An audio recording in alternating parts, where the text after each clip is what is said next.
Good morning, everybody. It's time for the weekly devotional here at Greenwood, and so I am going to give it again this week. Today, we're going to talk about Psalm 40, and so if you want to flip over in your Bible, that would be great. If not, we're going to have it displayed at the bottom of the screen here. And so Psalm 40 is a special psalm for those of us who were kids in the 90s. You might remember a song by U2 with the same name, Psalm 40. It was, I think, just called 40, and it actually had basically the same words here. That was kind of for free. That doesn't really mean anything, but I want to read the first 5 verses here today and then talk about some of that. So let's read Psalm 40, verse 1 through 5. It starts off, "I waited patiently for the Lord to help me, and he turned to me and heard my cry. He lifted me out of the pit of despair, out of the mud and the mire. He set my feet on solid ground and steadied me as I walked along.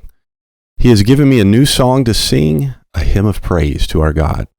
Many will see what he has done and be amazed. They will put their trust in the Lord. Oh, the joys of those who trust in the Lord, who have no confidence in the proud, or those who worship idols.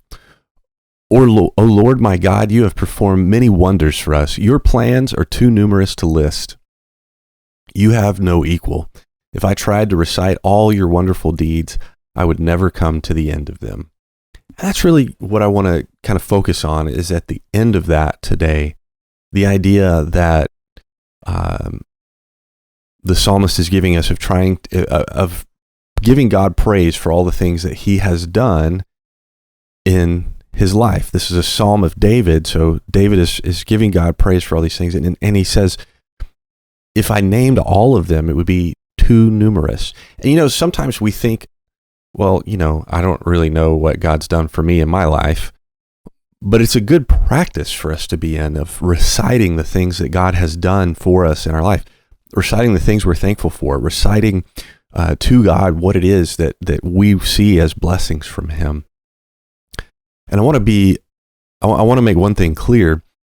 Doing this is different than kind of a trend right now that's going on, where people say that they're practicing gratitude, where they write down, I'm thankful for, and they try to list a couple things every day.